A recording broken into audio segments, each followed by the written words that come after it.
What up, my freaks? RuinusInsight here with part 14 of my Total War Warhammer 3 modded Karl Franz Old World campaign.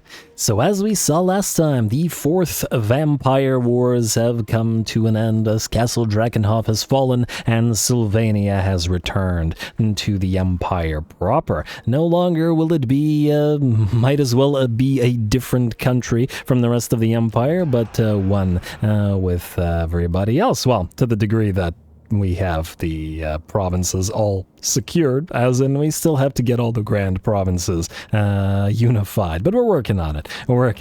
Frankly, Vlad was helpful by being an enemy rather than a friend, as we didn't have to wait to confederate him due to the 5-turn cooldown and all that, which, ooh, 1 turn remaining on that one. Good as well. Anyway, I decided at the end of last episode, or between the episodes rather, to end the turn because there was actually nothing else to do over that turn, and wanted to at least move the heroes around like the tech thieves just to save us a little bit of time. So here we are, new way, new day, new turn, and let's get to it. Bogrub Pigkissa, I guess he didn't go after Karl Franz after all, so Karl are gonna have to try to chase him down. Let's hope he doesn't cross the river. And stay on this side, stay on this side. Yes, beautiful. Pigkissa. Men, we must attack. Goodbye. Oh, right. We have the double razor standards now, which are going to the 2 units of Imperial Foot, making them... Oh, wow, they actually now hit harder than the great swords do. Granted, though, without the armor piercing, or without the same level of... Oh, actually, they have almost the same level of armor piercing. Yeah, interesting. But they have a bonus versus large as opposed to bonus versus infantry on the great swords. Yeah. Alright, pretty neat. Anyway, and we're gonna obviously put the Lichbone Pennant on the Karoberg Greatswords, the legendary unit that now has magical damage. Frankly, if we could get another Lichbone Pennant, I'd love to give the Royal Altdorf Griffites magical damage as well, if it's possible. Anyway, we're obviously auto-resolving this because it's a silly little weak battle, and we will take the money because we're in friendly territory. And we should heal just fine, especially with the 1 turn remaining of the Confed. Karl, stay right here. And I guess channel, and then I guess you can push to Ungalia next turn, assuming that one of these guys doesn't take it before we do. Hey, mission successful, so that's real nice. Obsidian Amulet as well. And here's the question. Well, somebody said that or somebody in the comments of, I want to say that, not the last episode, the previous episode. I've had it, the episode before last episode. I've had it in my head for a couple of episodes now that we should maybe put the White Wolves Huntsman in the Ulrich army, which admittedly does make sense. It's just that they currently have no other range units. Somebody suggested we could give them some Ice Guard, but I do want at least 4 units of the things in the woods, so maybe I'll upgrade up to that mod that reduces the limit on the allied units in army, especially if we want to have some, you know, sort of mixture of different elves and other factions in some of our other armies. So why not? I'm gonna do that. I still, however, do want the additional things in the woods, though, so you can get a couple more in there. Again, they're taking the place of the Children of Ulrich, which aren't in the game, and they're not in SFO, and they're not in anything. Justice for Children of Ulrich is all I'm saying. The Empire deserves their own werewolves. Anyway, let's delete these guys. They're no longer needed here. We can also delete the pikes because they're not needed, but these Free Company, high level as they are, can be delivered out here in a second. All right, now, let's do it in order. Let's do it in order. We have other things to do in other places as well.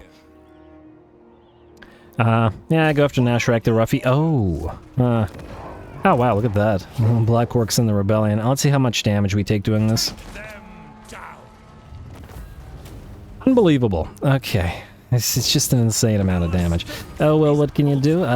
Do we maybe then want to wait to attack Karakungor with the HP? Yeah, fine, you know, go back here, it's all good. You can spend the turn channeling. And oh, wow, you don't even heal that much. Right, because you don't have a warrior wizard. Warrior wizard? Warrior priest. All Imperial wizards are warrior wizards. Tormentor sword... Are you kidding me? They made Tormentor swords stronger?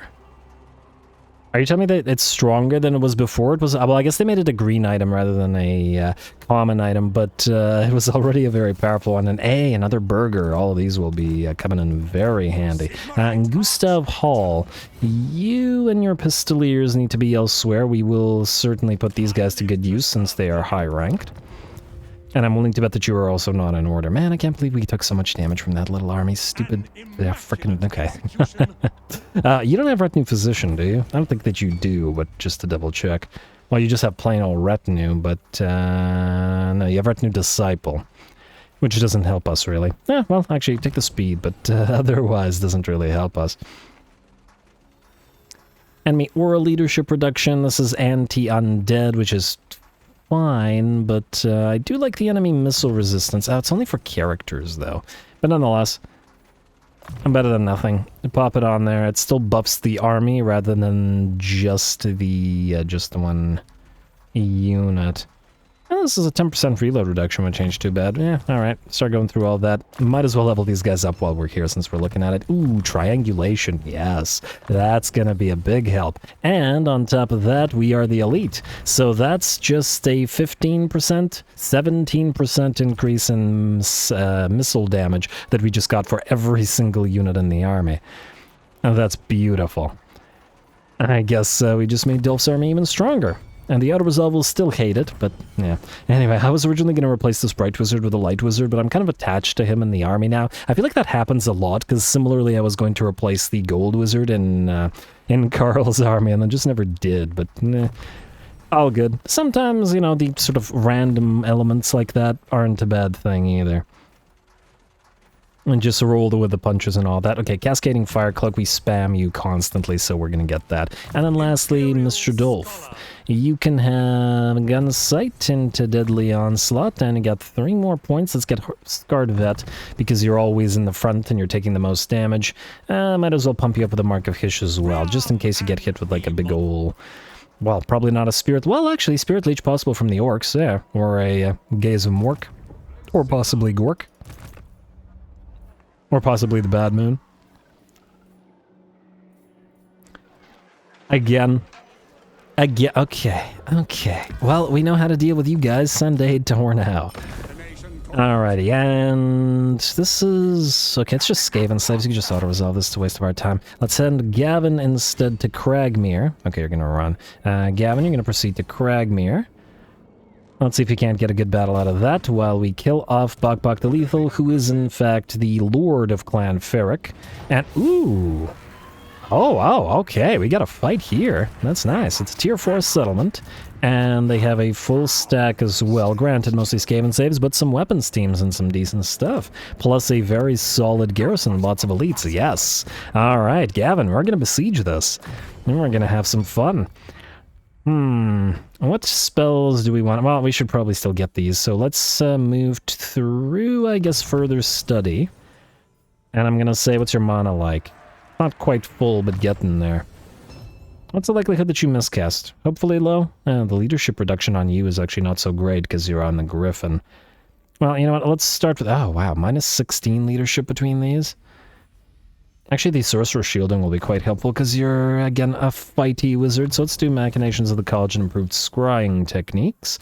And I guess Pan's Impenetrable Pelt as well. I don't really care for Amber Spear. It's not a bad spell, especially against big ol' single entities, like a Hell Pit Abomination, for example. It's just that I prefer the buff type spells to buff everybody. Do we have immunity to psychology on these guys? We do not. Meaning the Warrior Wizard, or at least in this army, I think the Warrior Wizard will want to grab the Bolstered Leadership. I think that'll be more helpful than the Bolstered Attack, which is nice, admittedly, but yeah, let's go Divine Power. Let's go... enemy spell resistance reduction ain't too bad. Physical resistance for our own army is pretty nice as well. Let's go 2 and 2 until I decide, and then let's grab Bolstered Leadership. Very nice. And we should really move towards Benediction and Faith's Bastion as well, but we'll get there. Anyway, you definitely esteemed combatants, since we're going to get attacked next turn, and might as well get We Are the Elite and Retinue Trainer, leaving you 1 point left. We could go the state troop thing. It's not a bad one. Let's go lead state troops. Alright, and then what are you? You've got lead the state troops, you've got esteemed combatant, and We Are the Elite, and all the way through Killing Blow. We should have 1 point in Sigmar's Ward, because you are going to suffer a lot of missile damage, fighting the Skaven especially. And I'm gonna say, still grab the Retinue Bard Leadership, and then go through Blade Master. There we go. Alright. Looks like the army is ready. Okay, you'd already do have a Trickster Shard. I think we don't have any spare items for any non-Lord units at this time, so I'll leave them there while you kill this nonsense. Like so. Really, Pyrrhic Victory? It's a bunch of Skaven slaves. Okay, the Outer Resolve hates us. Okay, but whatever, it's just a summoned army, I don't care. Not a big deal. We'll just take it out and then take the money and then delete the little army. Hey, free Griffin banner at least. Yeah, we'll delete this army. We no longer need it. Goodbye. That was at least quite helpful, and it prevented Elspeth from having to move down there. She's gonna grab Grenstad next. Still gotta get her next steam tank. I want to double check whether we have steam tank capacity. Elspeth only needs the one. I'll resolve this for obvious reasons. Knights of the Black Rose will get damaged. Occupy. Alright, Standard of Discipline, Orcsbane, and Province Blue reached. Long victory reached! Oh, wow. A short victory last episode, long victory this episode. This is technically because all the sort of factions, I guess, that are part of the Empire are in alliance with us. So even though we're not holding them, it still counts it for the purposes of the victory condition. Vassals and military allies, yeah. This is really nice. Frankly, the earlier we got this, which turn 66 isn't too bad, the better. Campaign movement range within our own territory, really helpful for pumping our armies to our borders and then the borders of our allies to reestablish the Shield of Civilization, and the diplomatic relations with all factions means more allies, and then of course the allegiance points gained, the best part of it, because we want more units, and lots of them, of various kinds. Elspeth, you're going to leave the settlement, because I don't want these stupid little rebel faction to attack us here, and we will repair the place, and we will pop you into Council of Burgomeisters. Now, who are you? Oh, right, okay, you're fine. I would like to see if we have a steam tank capacity yet. We have 2 landship capacities. Ooh, I do like that. Wait, where's the closest area where we can construct landships? Can we construct them here? No. Can we construct them at Fort Solace? No, we can construct them, I do believe, at Altdorf. Yes, we can. We should also probably build up that Engineers Guild Hall, but anyway. But here we have the recruiter that reduces the time to construct them by 1, meaning we'd save 1 turn. I really want those landships for the Nordlanders. Yeah, do it. Do the 2 landships. And I guess we'll need somebody to deliver them, so let's go for the Huntsman Generals. I know, I keep using them for deliveries as troop trains, but it is what it is. Rude Marcher, Inspiring Presence, let's get you... anything will make you move further and faster. Campaign movement range, beautiful. Anything else? I don't think any of this will help with that. So let's go through, I don't know, Iron Disciplinary, and a little bit of bonus control in the areas that we're in, just in case you suffer attrition... Irrepressible, and I guess Quartermaster? I go for Quartermaster. The landships will thus cost us a little bit less as we move. Lovely! The Nordlanders have been wanting them, and the Land Admiral Zintla will want them as well. Speaking of the Nordlanders, time to land. But land in regular stance. Like so. Then it's time to level, then it's time to fight. Or possibly besiege, I haven't decided yet. What do we want out of this? Oh, it's for unwavering discipline for the vigor loss reduction. The leadership aura size, I guess. Taste for battle will not help this army, and neither will strength of hardship alas. Nope. And thus we're... Will a Demon and Grandmaster do anything for us here? No. Yeah, alright, fine, let's go through hard to hit. It feels weird to have a Grandmaster command the army, but I really wanted the extra movement speed and armor for the Free Company because they needed it. Alright, and oh, right, Gotrek, you're saving points for your special line, including Treasure Hunter, which feels the most appropriate for the Nordlanders. Fighting Greenskins doesn't help us, and the rest is fine. Felix. I don't really care for Laboratory, I don't care for Grandmaster. Dragon Slayer buffs you up a little bit, but otherwise I think you're also going to save points for the rest of our army. Ooh, diplomatic relations with men and dwarfs, good. I wish we had somebody to give us diplomatic relations with wood elves, but what can you do? Let's see. Lightning fast missile resistance. Yeah, you know what? You're probably going to get hit with a javelin or two over the course of the ensuing battle. Let's probably max out your casting tree as well. No overcasts yet, but it's all good. Then, if we pop you into Trench's stance, we'd be able to move on. And you. You are currently a vassal of the Puppets of Misrule, and I take it we... wait, you're fighting Azazel, out of curiosity. Are we able to join the war against the Scaling, was it? Oh, it's right here. And we'd have to join war against the Puppets of Misrule themselves, although, funnily enough, let's see if the Puppets of Misrule are too afraid to join the war once we declare war on the Scaling. Although, wait. Are you fighting the Puppets of Misrule? You are not. Huh, okay, well then I'm just gonna ignore it and just straight up attack them and see if they break their alliances. Let's see what we got here. No, they are going to be joined by them. Alright, fair enough. The concern is I see green here, which means there's an enemy here, but, well, hopefully our Grenadier army will be wise to that. Alright, Pyrrhic victory. I'm going to give these guys a chance to sally out. Simply because they've got other troops nearby, and this will be a minor settlement battle. I'd rather fight it on the field. I think it'll be a better fight. You, sir, are going to, I guess, go to Seathil, just because it's the closest, or wait. Can you hit either one in regular stance? No, it doesn't look like it. Actually at about the same range, but this way you could... yeah, go this way. I don't know why I swapped you out of March stance. Go to here. Like so. And you need to deliver one more Nordland Mariner. Servant of the faith.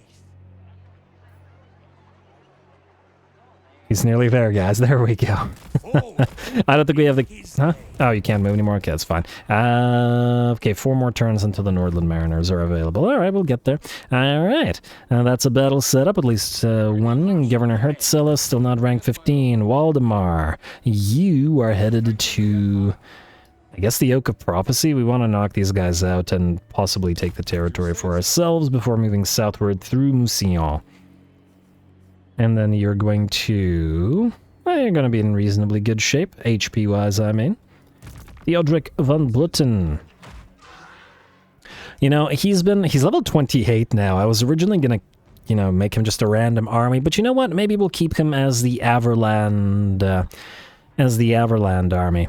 Though, if we want to make you the Averland army, that would then mean we're going to want you to have an Averland-style army, which would probably mean having to get some dwarf units in here. Averland, obviously, due to its proximity to the various dwarfs, have a lot of relations with them, and it thus makes sense to have them in there. As to what we take out of this army, I guess it'll be something of a decision made later. Plus, Averland is the province essentially sort of blessed or cursed, depending on how you look at it, to deal with Blackfire Pass constantly, and the, you know, constant piles of greenskins coming through. You are not able to ford this, so you'd suffer attrition this way, so go this way instead. Yes, a sound plan. Yeah. We could give them a dwarf artillery, since we only have war wagons, for example. We could also remove a few units and see what we can see. Obviously, the gyrocopters are going elsewhere. But yeah. I think I like that. We'll do Averland with you. Von Blutten, you. Philip Ivan, you're to deliver the Outriders to the Grenadiers. Burdened with brilliance. And Recruiter Albrecht does not need to move. Ulfric Ergiger. Oh, yeah, right. You and Marius Leitdorf are still here, and once again, I don't dislike Marius's trait. Here's what we'll do, I think. You can maintain the traits you have. Imperial Gunnery, Pistol Corps, and Emperor's Finest. And let's get you Rally. Anybody rank 7 here? A couple of crossbows are, why not? Sharpshooter for the crossbows, stand your ground. And... oh, funnily enough, we could have gotten Leader of Men. Which ain't too bad. You know what, let's go through Statesman. Oh, right, you'll still need to be reset, because we'll want you to have Heroic Killing Blow rather than Leader of Men, most likely. And it's not like we're using you as a recruiter. But anyway, what I want to do here is, I think, grab another Knight of Moor and put them in this army just for the fight, just to get the XP. Who do we replace? It really depends on what we're fighting. We could take out 2 crossbows and leave the 2 huntsmen for a little bit of extra anti-large. Maybe we'll do that. Yeah, I don't dislike it. Alright, Marius, go. It always lags like this when it does that. And it's an... Oh my lord, they have 3 rogue idols. Well, I guess it was a good idea to keep the... huntsman in here. This is actually going to be concerning. Oh, wait, he can still come in as a reinforcement? Oh, wow, if I had known that, I would have kept the Knights of More there, but... yeah, that's really interesting. And a Ragnarok and 3 rogue idols compared to the last time we fought this particular battle. Very interesting. Nonetheless, it certainly makes this an interesting fight. Let's get to it.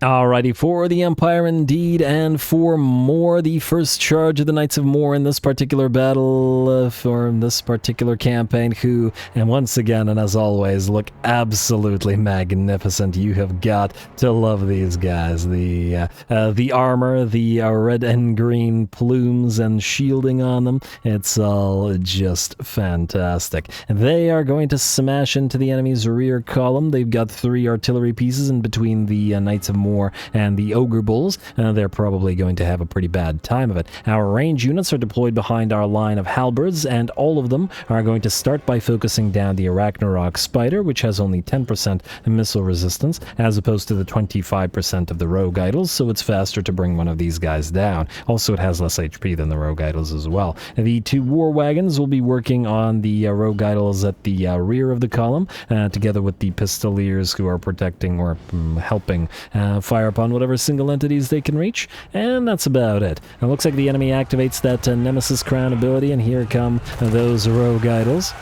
Always such an entertaining unit to watch with their attack animations, and especially when there are multiples of them in an enemy army like this. Our brave halberdiers will just have to do their best to hold these guys back. The halberds may be anti-large, but I feel like they do genuinely look like toothpicks compared to the big ol' rogue idols. That said, the Ragnarok Spider has fled, having lost its leadership. Has routed, and the first of the enemy rogue idols, now focused down by all of our handguns, huntsmen, and crossbows, will be torn down as well. And it does look like the enemy managed to get a unit of spider riders around and smash into one of our units of huntsmen, but we're protecting them as best we can with our halberds, while our lord has nearly killed off the enemy lord in turn. Still, there's some flappers running or trundling around. Goblin wolf chariots, etc., and we're still very much embroiled in the fight at the rear of the column as the ogres and the Knights of More continue to fight with the enemy trolls, another rogue idol,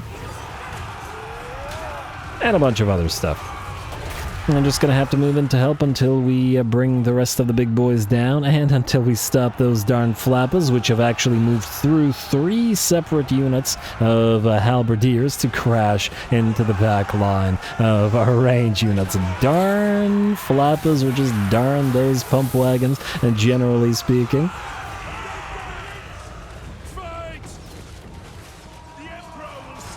They're such an overpowered unit for their cost, and I still always, even knowing it, I still always get surprised how, unlike regular chariots, they just don't get stopped by things. But not a big deal, especially as they are still relatively fragile. Anyway, the last of the rogue idols will fall at last, this one gunned down by the war wagons, toppling on the Ogre Bulls and the Knights of More, but not doing enough damage to crush them, and with that, it looks like the enemy army will shatter, and the battle will be ours. Certainly a quick one, but also certainly a very fun one, and high damage one, especially to our halberds, most of which took pretty severe damage fighting that and, holding off rogue idols, which should hardly be of any surprise. A lovely, lovely fight.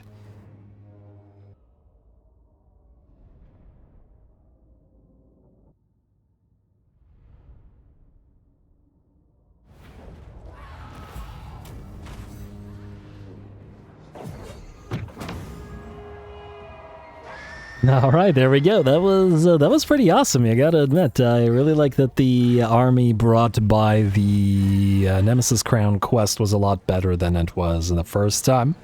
I'm kind of excited to see what kind of army we'll see in, well, when it comes up again in the next, like, 20 turns or 10 turns or whatever the turnaround time on that thing is. Great work to Marius Leitdorf's army. 17k damage on the Ogre Bulls, huh? Pretty nice. And he is the Lord of the Moot, so we can always put some more Ogres in his army if we decide to keep using him, and I don't dislike the idea. And obviously great work out of the Knights of War, who, again, just absolutely look fantastic. Anyway, well done. We will take the, 4k money? Yes. Yeah, that was what it's all about, holding off the horrifying monstrosities like those giant rogue idols and stuff with good old-fashioned halberds, guns, and crossbows and whatnot. Treasury, Forsaken Crown, yes. Once again, we'll do the thing. No need for the -20 diplomatic relations with all factions, which goes up to a -60, which is pretty crazy. Seal the crown. Free Road Warden, ambush defense chance. Yeah, sure. Might actually come in handy on somebody else at some point, but for now you can hold on to it. Nemesis Crown, sealed away yet again. Alrighty, you can now reinforce again, and we should be able to knock this army out for good. Alright, out of resolve. Beautiful, and we'll take the money again. Alright, Mad Howl is destroyed. Another Extinguished Phoenix Pinion. More speed for characters faction-wide. Yes, please. The only thing is I don't know who to put this on. Now, the first one, I believe, is held by Karl's personal mage. Summon the Elector Counts. Yes, we will summon the Elector Counts eventually, Karl. Just hold on. Yeah, it's fire resistance and spell resistance, eh? I guess we could put it on the Fire Wizard in this army. You currently don't have one of those items, so yeah. Extinguished Phoenix Pinion. Lovely. That's a very nice item. I really like the speed plus 10% to all characters faction-wide. Does anybody know, is this item for specific factions only, or can any faction get them? Because I would love to have that for pretty much every frickin' faction, because I love to speed max things. But anyway, let's get back to whatever it was we were doing. Gavin von Wolfen, oh no, you're besieging, just like this guy is. Ooh, as soon as we end the turn, likely to find 2 fights. Who did we just move? Marius Leitdorf, was it? Who was not being moved in order, was he? I think he wasn't, which is why I'm so confused now. Alright, Gustav Zintler, you are going southward. Via the sea, I think. You gotta deliver these back to Altdorf.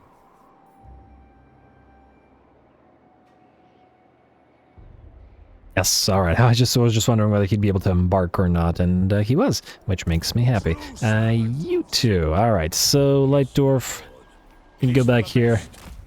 We'll put the Knights of War back into Wolfric Ergiger army. And I don't know where we're going to deliver them as yet, but we'll deliver them somewhere, because at some point we will we'll be using them as a Knights of War army. And Blackguard of Moor should be knights with guns. What things can we use to replace them? Anyway, I'll think about it. It'll be a bit before we get them up and running. Balthazar Gelt, you are the next in the order. Yes, yes. You're going to Black Claw Lair. We gotta wipe this little Skaven faction out, unfortunately. I only say unfortunately because it means distracting ourselves with doing this until we're ready for being elsewhere. We should also probably upgrade the Putrid Tar Pits and the Bog Creeper Camp. Gotta get the defenses up and running here as fast as we possibly can before the place gets attacked by greenskins. Frankly, do the same thing here as well. Alrighty, who's next? Not Recruiter Albrecht, but Recruiter von Wolfen, who needs to deliver these guys, probably also to Marius. Alright, go to Marius, at least for now. We'll see if he has space for them. Friendly, stay as you are, you're good. Baldric Strom, you are waiting for your other unit of Gunderman Surefires, and otherwise you are heading southward. Not through Blackfire Pass, most likely through this area, so go like this. Which will allow you to move into Liske. We could probably use an engineer here as well. Yeah, that's probably the case. Alright, anywhere on the way, give us the ability to get an engineer. Let's do this one. Ambush defense chance. I really don't want that army to be ambushed. And the clockwork spyglass, I mean, it kind of makes sense for Hawkland. Again, Hawkland, a bit of a backwards province technologically, but... Well, Hawkland long rifles, funnily enough, for all that the Hawkland is a small, somewhat backwards province technologically, and to some degrees, most Imperial handguns are unrifled, whereas Hawkland long rifles are rifled barrels, and which allows them to shoot further and better. More accurate, etc. Anyway, Stefan von Kessel. You are waiting for things. A light wizard, a couple of luminarchs, maybe a couple more Knights of the Everlasting Light, and then lastly and most importantly, you are going to need to get Sigmarite disciples, which will be constructed... You know what, I guess you can thus move to Altdorf, so start moving but channeling while you move, because it's going to take a little bit to get there. Might as well. And then we'll send you elsewhere afterwards. Funnily enough, since you're supposed to fight Chaos, we should actually probably send you north. It makes the most sense for Von Kessel, anyway. What does the Emperor bid? And you're going to recruit some Knights of the White Wolf. Alright, so that's fine. Master Engineer. You are going down to the lands currently held by the Broken Axe, so go this way. I'm a little bit concerned about the Broken Axe afterwards going out of the Barrows of Quille and then going through Montfort to go to Helmgart, and they're jumping over Helmgart and then going towards our other territories. I'm just going to hope that that doesn't happen. Land Admiral Tinkler, you're waiting for recruitment, and... oh, that was the last guy? Alright. Well then, we got a little bit of building to be building. It's important.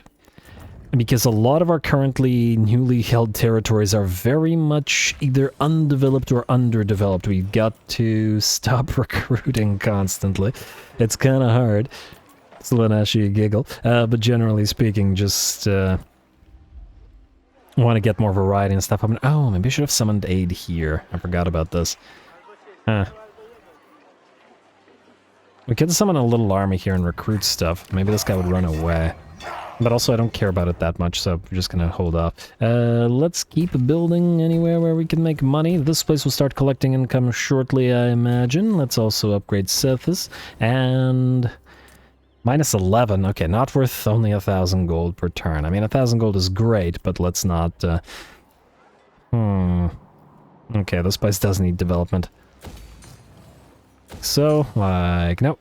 Like so, and then we're good.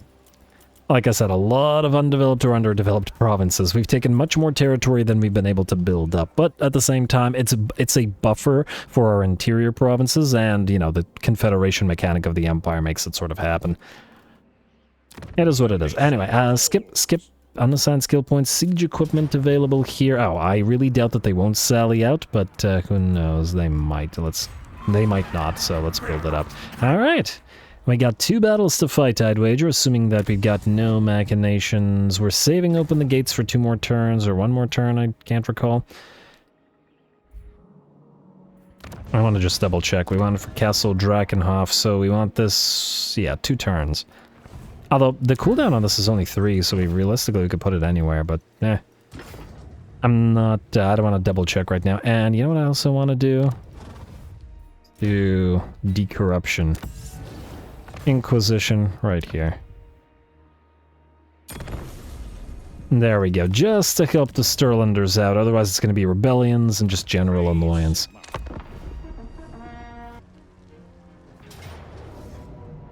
Alright, unsurprisingly, Clan Ferric will indeed sally out, and oh, they've got even more, so 2.5 stacks to deal with plenty of elites out of that garrison, although, wait.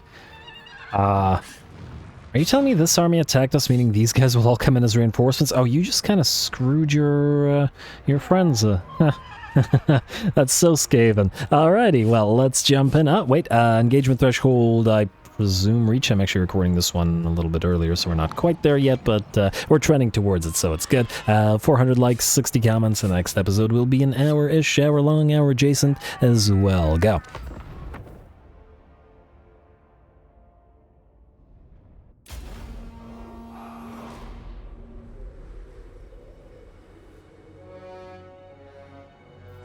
All right. Every time I forget that the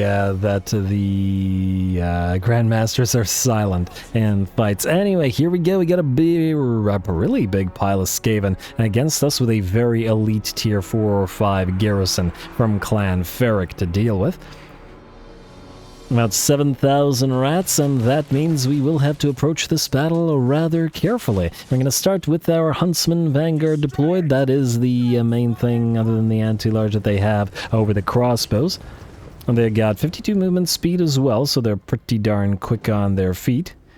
And if the enemy should catch up to them, we got the Gunderman's Surefires with their entrenchment and thus their 280 range that they can help by covering the Huntsman with. Anyway, the Huntsman get a few volleys off on some of the rats from the first army. We'll back off and then get the second volley out. Huh, interesting. One fires it nearly directly over the curve of the hill, and then the other one harks it over, which is probably a good way to do it.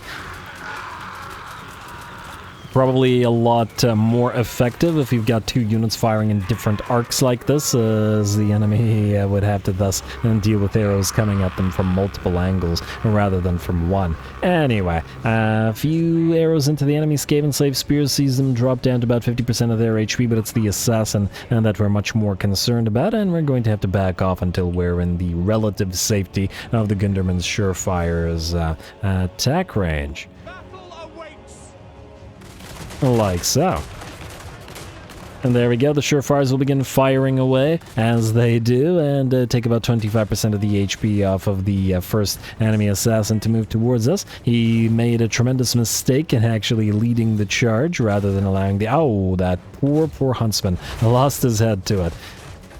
Alright, we gotta be careful about killing off our own units as well, as our Empire Captain loses about 20% of his HP to the Gundermans, but the enemy assassin drops as well. The enemy reinforcements have, in the meantime, made it onto the battlefield, and once again, that's a lot of rats, and generally speaking, a lot of elite rats as well. I did accidentally forget to, move the captain such that the officer squad summoned was near our army, so it was deployed elsewhere, but it's alright. Our first units of DRAKWALD riders will charge through the enemy and then get ready to charge down the hill as well as we shadow the enemy's first army.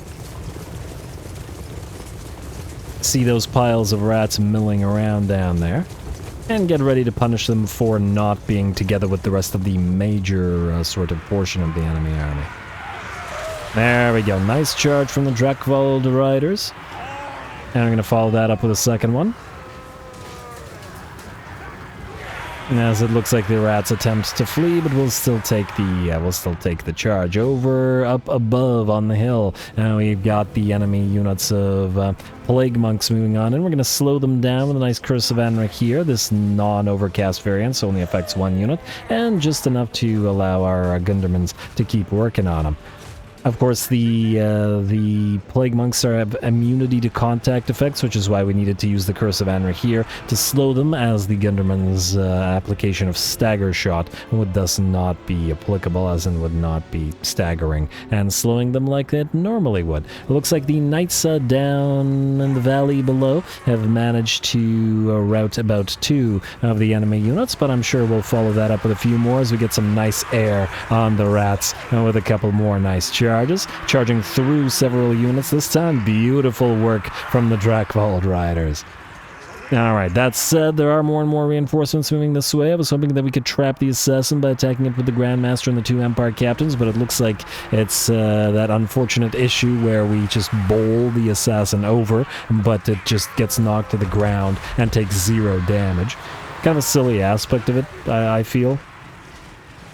That you could get trampled by a horse like 100 times and take no damage at all.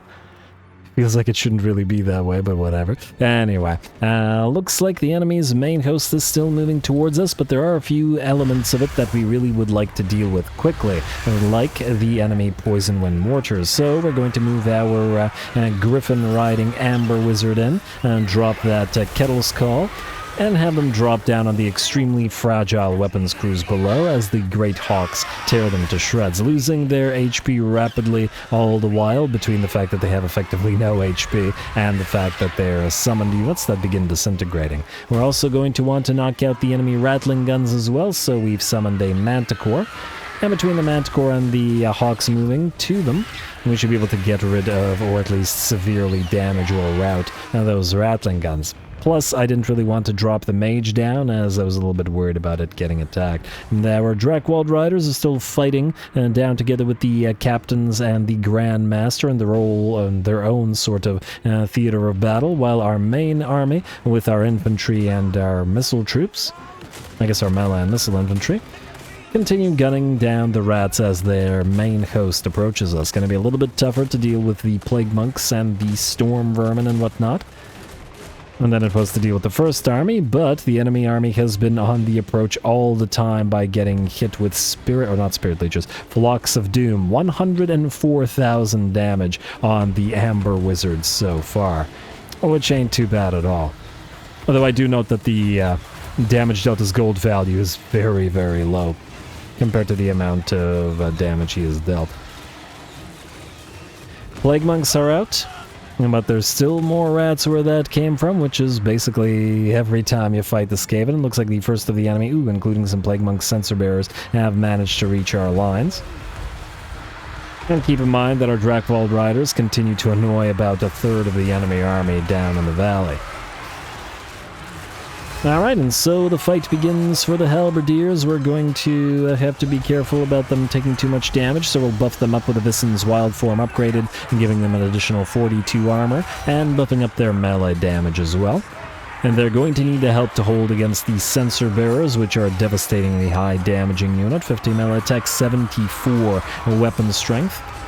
And of course armor piercing and contamination applying as well. I'm going to debuff them even as we buff us with a Van Horstman's Speculum. And then keep dropping those Flocks of Doom on the enemy as best we can.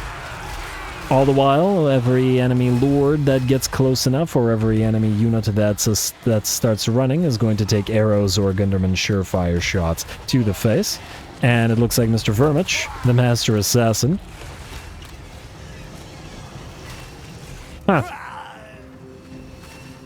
I don't think I've ever seen that death animation before. Interesting. Did he cut his own throat so that he could not speak? Interesting. That's what it looked like to me, anyway. Alrighty, otherwise the rats continue to fail to break through our lines, and the halberds continue to hold. Some of them, especially those that fought the Sensor Bearers and the other Plague Monks, have taken damage. But that should hardly be of any surprise, and slowly but surely the Plague Monks of any variant are getting ground down.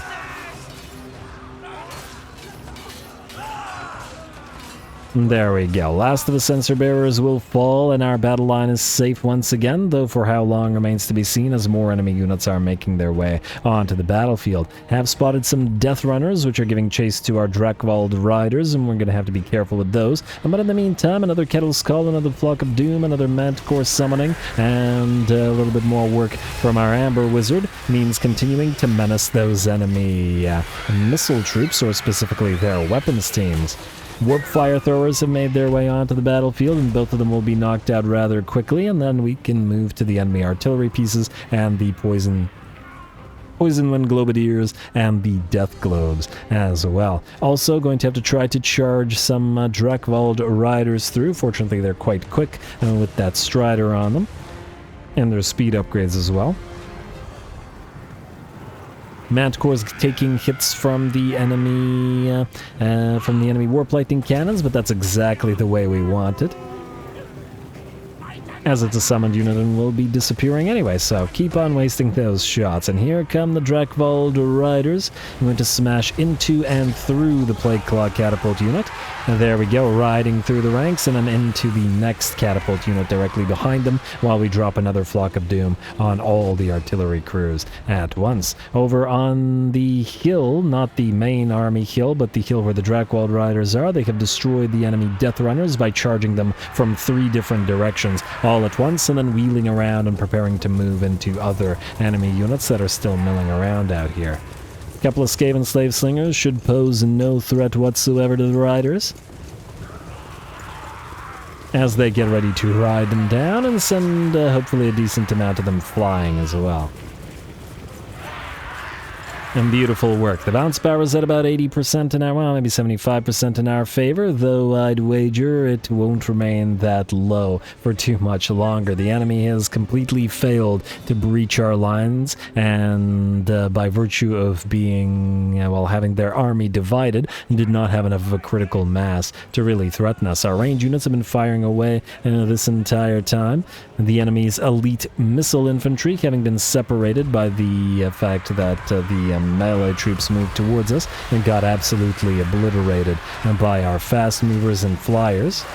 And by a lot of great work from the Amber Wizard, who's up to 129 kills, 140 kills, and 132,000 damage, and just a huge amount of utility value over the course of the battle due to the double summons and the Griffin annoying the enemy. With that, it looks like the enemy army is shattered. Well, honestly, Gavin did really well with this particular fight. I'm very happy with his performance here. Again, considering we're using, you know, tier 1 huntsmen, tier 2 halberds, and the DRAKWALD riders, which are basically just very slightly better Empire knights.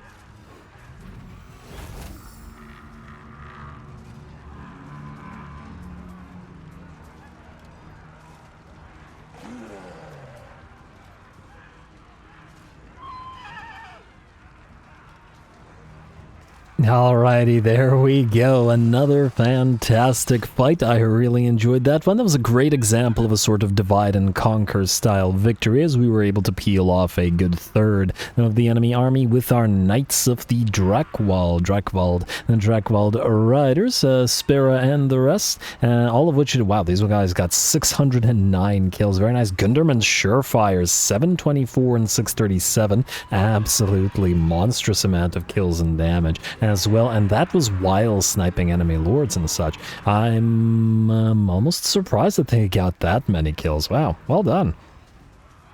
They're stronger than I thought they'd be. Very nice. And yeah, 51,000 damage on the DRAKWALD riders.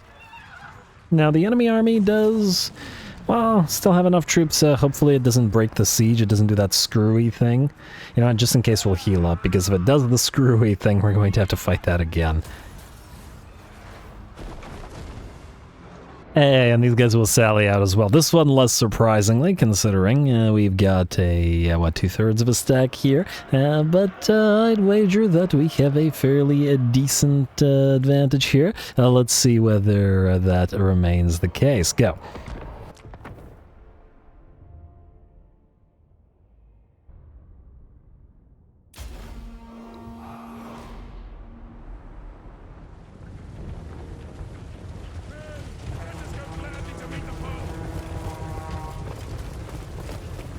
No, now that I think about it, this might be the only Grandmaster that we should probably keep on foot rather than have him be a mounted unit. What's his speed at? He is at 42 speed. Alright, so he's a little bit slower than our free company, meaning we'll need to give him like a steel standard or something to make sure that he can keep pace with the rest of everybody, especially the ogres who move at 77 speed, which is absolute insanity. Obviously with buffs, but still absolute insanity.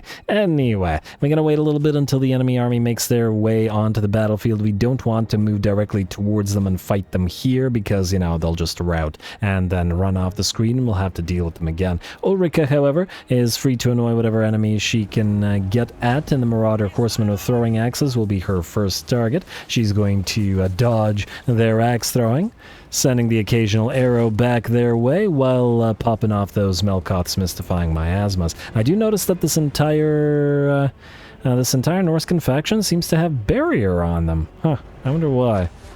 Well, good for them, I guess. That'll certainly help out. I gotta love the sort of Kislev barded warhorse that Ulrika has. It does make me want to put her instead with an army that has a decent amount of Kislevites instead. Some Griffin Legion or something would match nicely with her horse, but that would mean taking her out of the army with Gotrek and Felix, because I do like them in the sort of treasure hunter / Nordlander army. It feels like that makes sense to me. Not that they have to be together, mind you. I will think about it. Oh, I noticed that Ulrika's arrow will not penetrate and will only hit one enemy unit of Marauder horses, which admittedly is, yeah, not enough. That feels like it's kind of wasteful. Probably a lot of overkill damage she's doing.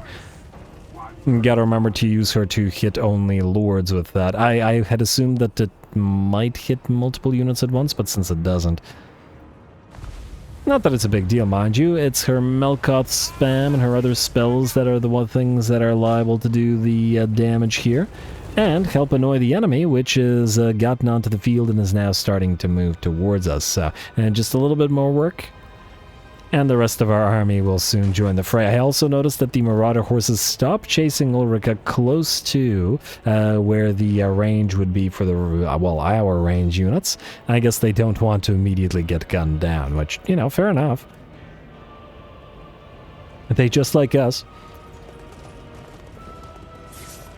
And why did you put away your bow and take out your swords? The heck? Oh, maybe they moved out of range? I'm not entirely sure.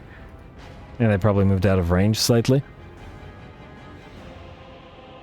Alright, let's just speed this up a little bit as the enemy get a little bit closer to us. Looks like some doggos together with Manticore have moved over on the left flank, and Ulrika's going to take some shots at the Manticore until things start charging her. Looks like she can charge the doggos as well, which will prevent them from smacking into our line of free company.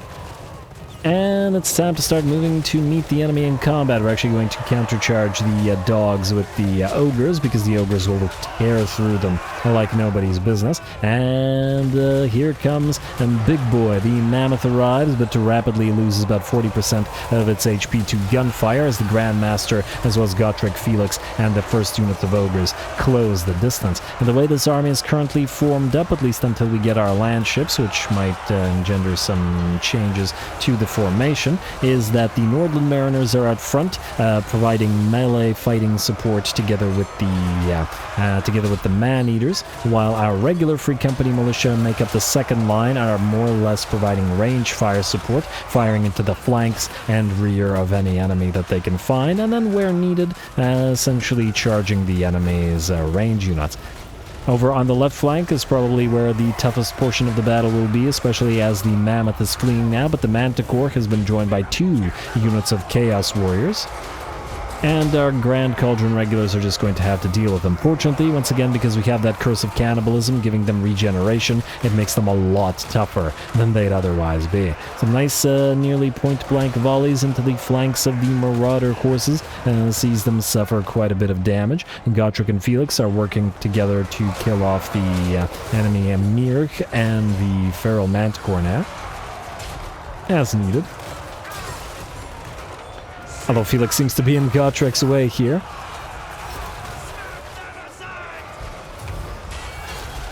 Nice hit, and a Chaos Warrior loses his head. Looks like the Manticore has decided to go after easier prey in terms of the pesky pistol wielders and the other Free Company militia regular units, but will shatter and will attempt to fly away, only to get gunned down, and just as it lifts off. Another Melkoth's Mystifying Miasma comes down in the center of the enemy formation, specifically on the enemy Marauder champions, though they're having a pretty bad time against the ogres at any rate. Alright, over on the right flank, it looks like some Femere warriors have attempted to fight the ogres, but had a pretty bad time of it, and they only run at 43 speed compared to the ogres now 68, so that means I'd expect the Grand Cauldron regulars should be able to chase them down. The bounce power shift to about 85% in our favor, but it looks like the battle is very nearly ours. Just one last hurrah, one last charge from the remaining Norskins. But the Free Company and the ogres run them down, and with that, the battle is ours. I like how this army suddenly feels so much different from the rest of our armies just by the presence of the ogres, and even though it has the Free Company militia, because these are sort of the sort of fighty rather than run and gunny elements of them, it makes them feel different as well. It's very nice. I'm going to enjoy this army quite a bit, and it's going to get quite a bit stronger once we have a few of those land ships in here. 2, maybe 3, depending on how exactly we do it. But I do feel like the Nordlanders deserve some. Anyway, lovely little fight.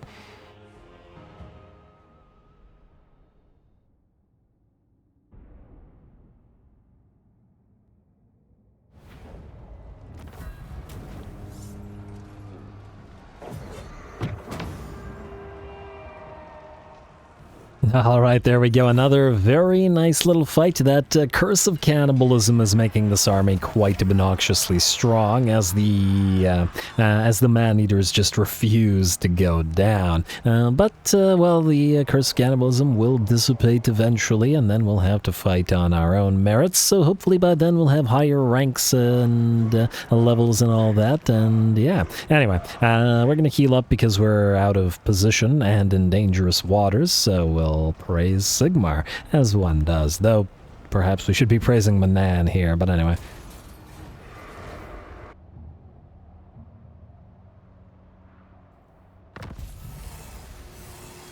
Spirit of the Jungle destroyed. Well, that tends to happen. Blood Guzzlers destroyed. I don't think we care. Exiles of Nehek, something. Arcstorm the Lethal, something. Enemy killed in battle. Enemy killed in battle. Enemy killed in battle. Enemy killed in battle. +2 control out of entertainers as opposed to +1. Dragon Helm, kind of terrible. We'll replace that. Opal Amulet, not bad. Jürgen Wagner has a seduction reduction thing. Barded Warhorse, and wow, lots of announcements this turn. Power Stone for eliminating Felman Ingerson. That's the lord of the faction, and ooh, wouldn't you know it, he's got himself a full stack hanging around out there. Good for him. I wonder if the auto-resolve will obliterate us if we auto-resolve this.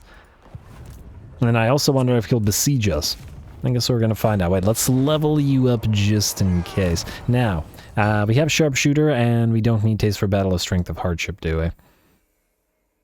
And I know I've checked this like 3 times already, but I'm paranoid about it. Alright, fine, fair enough. Let's go for you then, Deadly Blade. Scarred Vet isn't as useful on you because you don't have as much HP as other Lord types do because of your regular mount. But nonetheless, we will also want to grab Sigmar's Ward at least in 1 level. Gotrek and Felix, you have reached rank 13, which means Fate of Grimhammer and Gotrek's Doom. Melee defense +45, damage resistance +45% for 30 seconds. On the offensive, melee attack +4 when attacking. Income from post-battle loot. I mean, I guess we can get all of this. And hit points, might as well. Ooh, getting stuck in. Strider, yes. Wait, then we won't have enough to get all this. But nonetheless, let's get getting stuck in. Melee defense and Strider and all that is a nice thing to have. I'm going to say definitely get on the offensive and definitely get Unwavering for the perfect vigor. And get the HP as well. We'll go for Treasure Hunter afterwards.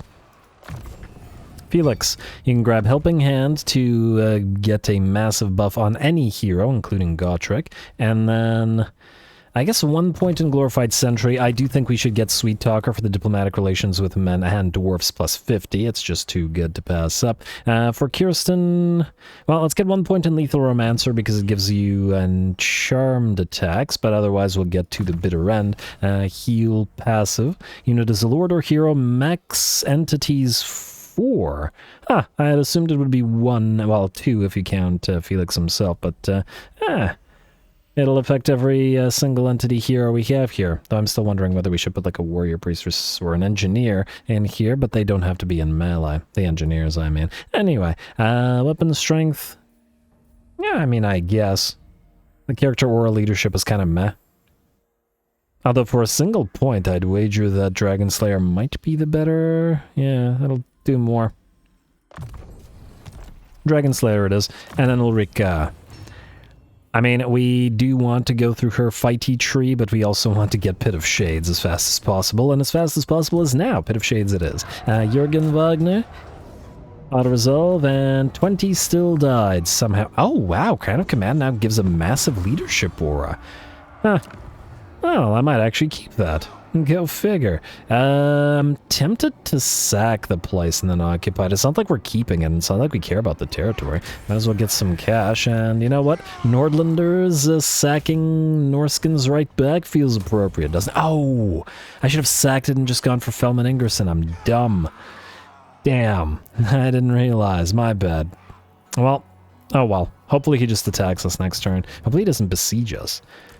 But honestly, even if he does it, it will make no difference. Let's get you miscast-based chance reduction so that you don't miscast. Alright, darn. Oh well. Karl Franz. Ooh, looks like Dmitry Tsaryov is here at Tungalia and is ready to take it over. However, we're going to besiege it, but we're not going to attack it. I imagine it's been at least 4 turns since Mr. Azag died, and while I don't really care that much about his defeat rate, if it's only going to take an extra turn or two to wait here, I really don't mind, so Karl can grab it. We have lots of other armies that need to be doing things, so all good. Alright, let's move you while we're at it. Dolph Hertwigens, you are going to besiege Kirakungor. And I do mean besiege rather than directly attack. I'm willing to bet 100% that they'll sally out. Good. Governor Billings, you're fine. Gavin von Wolfen, you were... did your siege break? It did not break, so you're good to auto-resolve the remnants of this. A little bit of damage, but otherwise we're okay. Do we need any territory from these guys? I think we don't, so we're free to sack it before trading it. Unless... wait a moment. Let me just think about this. No, I think we're free to sack it. We're going to still trade it over to Karakadrin. I was wondering whether we should take this entire territory and actually trade it to Karazakarak instead, because we want all of this. And we still might do that, I'll think about it. But either way, for now, free money. And sack it, and then don't collect income. You can leave it unrepaired until we're ready to trade it away. Lovely. What do we have next? Governor Hertzela, Waldemar Biber, you are going to move towards Oak of Prophecy. This is the last territory belonging to the Skull Smashes. And then we'll move south. Alright, Theodoric von Blüten, you were going to go grab Heidek so that we didn't have to send Elspeth that way, and I still... think that that's the best idea here. I'm gonna keep an eye out on the changeling resurfacing as well. I'll resolve this for obvious reasons, and occupy it for also obvious reasons. Another spotter spyglass. On the right side, Heidek has a landmark. It's not much of one, but control and income. It's decent for making this province, well, decent. Let's go to Council of Burgomeisters, and oh, I just realized we completed the Nemesis Crown thing. Alright. Elspeth, kill this with an auto-resolve, and then you got a date with Blackfire Pass. And of course it still killed a couple of each of the Wissenberg's welcomers, because won't it always? Alright, 1300. And another thing rod, and oh wow, you can go all the way to Dock of Doom from here? That's nice. That's real nice.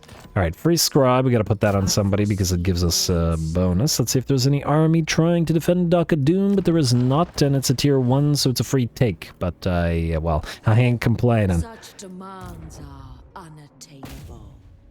Like so, and I'm gonna quick save this in case it decides to kill all of the war wagons. Again, it's happened in the past and I've been traumatized. It's been several campaigns and I remain completely traumatized. Occupy. Alrighty, Dock of Doom is ours and Blackfire Pass secured. We will... well, we'll want to upgrade it, so let's go for Council of Burgomeisters.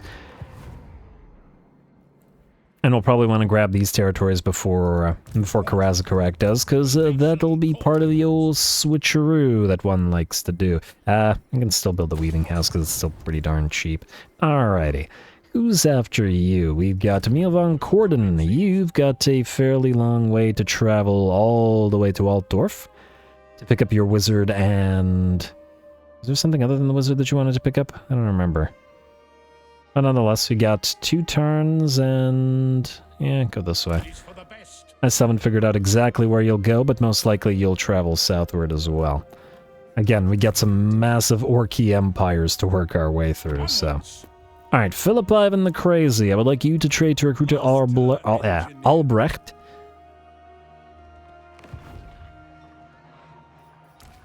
all of these Outriders and take the Handgunners and take the Wardens of the West, but keep the rest.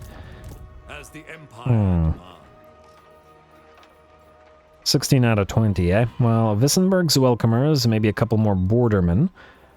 That'll put us up to 19 out of 20. Oh, that might actually be too much, because we'll want Sutzen's guns in here as well.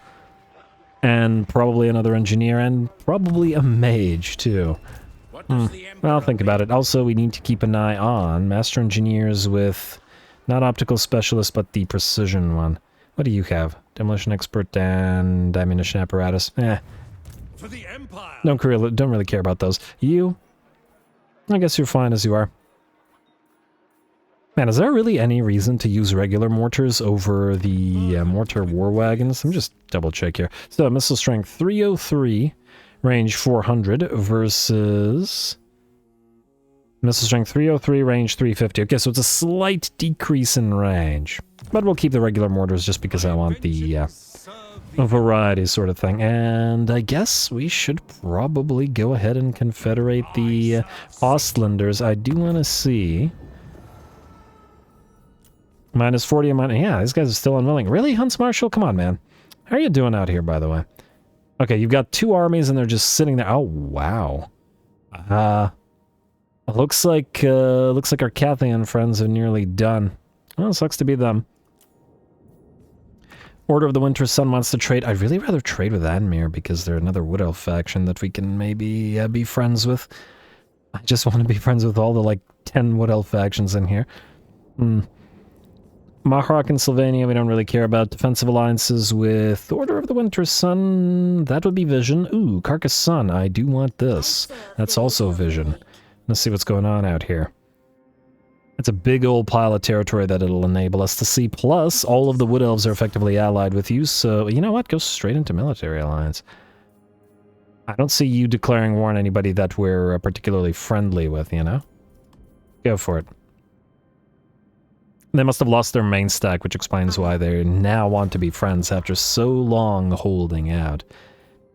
At least I assume. Or possibly, I don't know, bonuses to reputation having made that happen. Order of the Winter Sun, I'm reasonably happy with doing the same with you. It's not like we want these red territories, and another faction that can hold it in the Badlands wouldn't be too bad. I'm actually surprised that you're still alive. Climate -8. So in Old World, this Kislevite faction is in a territory where they hate the climate and it screws them over. Huh. Well, nonetheless. Let's see how long they remain alive. Plus, this should give us a vision of Eltharion. And another High Elven faction.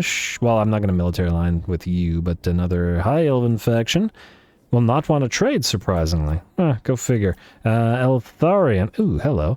Vizaya is a Southern Realmer faction. Torgavon and Modron. Yes, alright. Let's do you. And hopefully eventually into military alliances.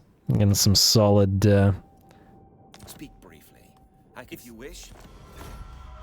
solid diplomacy out of this campaign. Which again, feels super appropriate. Tulzin, yes, friends.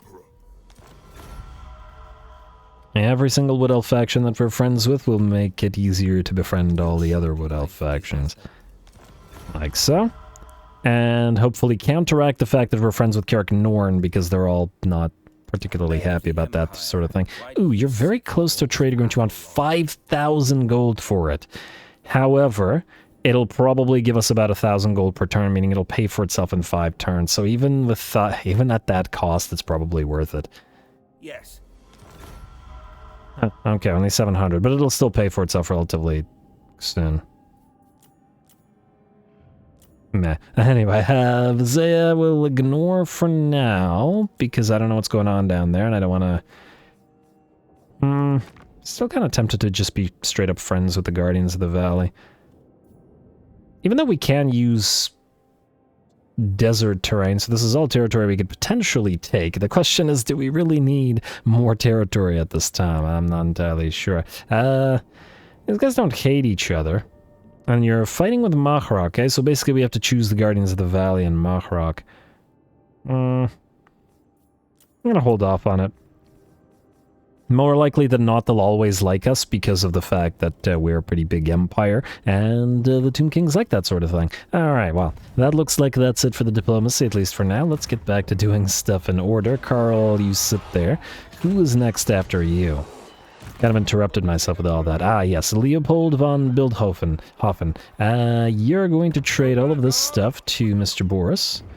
And then I believe you're going to reset yourself, unless we want to use you to deliver stuff. I'm kind of tempted to get some Knights of the Blazing Sun ferried all the way to Gelt, although, frankly, he's so far away it would probably be faster to just use global recruitment to do it. And then obviously speed it up with the conscription. Probably still the way that we're going to do it. Oh, right, open the gates. Can we do that yet with Castle Drakenhof? No, one more turn. And then we'll be good to go. Also, you can get this clothier. And, ooh, yes, we want those Sigmarite disciples in several places. We got to keep building up those Sigmarite temples. The Altar of Ulrich is coming up, and the Sigmarite temple is coming up as well. 2 more turns until we get, like, a massive amount of increase of a level for summoning wizards, which will be good for a bunch of armies. Now, Toddy. Leopold, you go here. Aldebrand, you go here. I've been holding these guys for a while, but anyway. These guys are still 1890. They're still surprisingly expensive. Go figure. Oh well. Let's go Iron Disciplinarian into Irrepressible. I'm just surprised that they're still so expensive to recruit. Would Call to Arms would make it cheaper. Alright, fine. Call to Arms then. Reform. Alright, and as for how many we'd need, probably about 4 at least for now.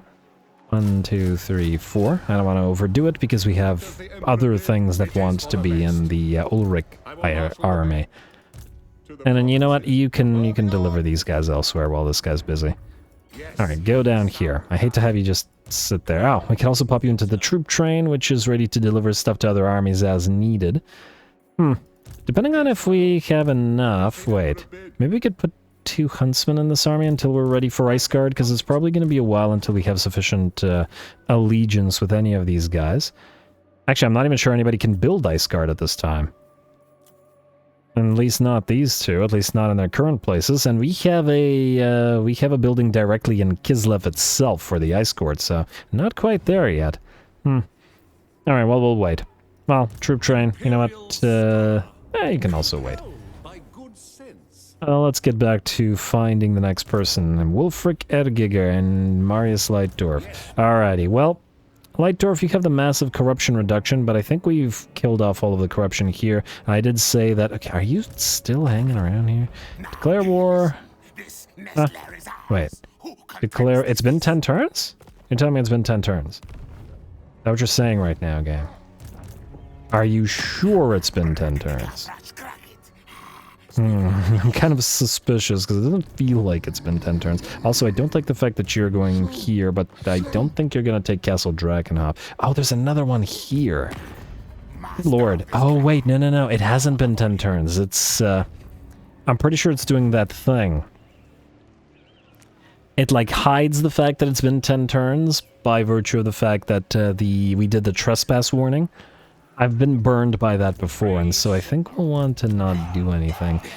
You are going to Jerden, just in case then. We'll keep Recruiter von Wolfen and Wulfric Ergiger. Well, you can probably deliver these guys elsewhere where you can build up your Knights of More army, so you're going to go here. We can keep you, Recruiter von Wolfen, here in Waldenhof. And we'll see what these guys do. Probably should have popped you into here, but whatever. Alrighty. Gotta prepare to knock these guys out. I like how they're at war with Karakadrin, but they're just going over Karakadrin to go for us. But again, that's the anti-player bias. Working in the same way that it did to force the Vampire Coast under Silostra to go for us. Now, are you ready yet for another one of the Nordland Mariners? No. Anybody at 2 out of 2 yet? No, we're not. We're good. We're good to spend it on econ because we needed a lot more than the additional troops at this time. Ralph Brandt, you're good. Balthazar Gelt after Mr... What the heck are you doing? Alright, you're about to die. Man, you're going to... I think you need to actually move past this to go to Stone Mine Tower. Gelty. I would like you to kill this. This is gonna run, and then you can go for Blackclaw Lair. And this, I would imagine, is auto-resolvable. Oh, it's gonna prevent you from getting to Blackclaw Lair, won't it? Huh. Gold wizard. Yeah, Gold Wizard. All in due time. Go here and then return to Blackclaw Lair once this is gone. Obviously auto-resolve because clan rats versus piles of rocket batteries. That ain't gonna go well for him. Pray Sigmar just in case we leave our own territory here. Which we... I mean, I guess we should, just in case. Go for it. Alright, and a scroll of Aramar for our trouble. Lovely. Alrighty, is this an army? No, it's just somebody hanging around Bitterstone Mine, but we can by and large ignore it. Alright, so that was Gelty. Who's after you, sir? Recruiter von Wolfen, we already moved. Just moved him out of order. Friendly, you're waiting and will remain as such for a bit. You, Gustav Hall, you've got to deliver these guys to another army, so you're good. Baldric Stroam, you are moving, well, continuing to move southward, so please continue to do so. No new Gunderman Surefires. Oh, actually, yes, Gunderman Surefires. Yeah, fine, get them now. Yeah, go for it. Stay together. Alright, so that was Baldric Stroam. Can't wait to get him into combat. He's still missing his wizard, which will replace the huntsman, and then I might do... We'll see how the army performs, and then I might do a switcheroo with a couple of wood elf units in here, just for fun. A couple of perhaps hybrid units that can actually fight in malice. Stefan von Kessel, you're headed to Altdorf to get your Luminarchs, as well as your Sigmarite disciples. Kurt Zek, we were going to have you deliver the steamships, which... Oh, I was going to use conscription to speed up? Or no, I think I was going to do that somewhere else. Nah, whatever. For now, we're good. Minus the fact that I lost my place, and now I have to figure out who was next in line. I guess that was Kurtzak. Troop train. Stay here. I'm just gonna not bother with you for now. Toddy, you're waiting for the recruitment, so just sit there. Oh, you can channel while you sit there, in fact. Humphrey Brookert, you... they just took Portalo as we reached it. A little bit unfortunate, but oh well. Well, keep going. Yeah, get ready to move over here. I was hoping that we'd be able to take it and then transfer it, but oh well. If it ain't happening, it ain't happening. Hopefully we can still manage to take enough territory to trade them for the territories that we want out of these guys. It's going to be very difficult to get Castle Gisoro, though. I mean, look at that thing. It's already tier 4. But we'll see. I still want those quote-unquote Imperial provinces. Tech Thieves, your time to shine, isn't it always? Tech Thief 1. Wait, actually, we should still level you, though. Actually, do you actually need to be more leveled?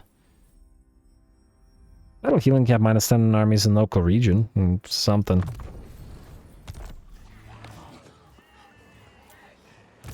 Who are you guys again? You are supposed to go into Land Admiral Tintla's army, and we'll probably have another need for a second one of you. James... what are you? Spyglass. Oh, you're going into the Hocklander army. And in fact, you have... You're a little bit ahead of them. Alright, that's good. Makes sense. Tech Thief, or the other Tech Thief, or one of the other Tech Thieves, there are many. You're gonna do... Yes, deal tech increase power.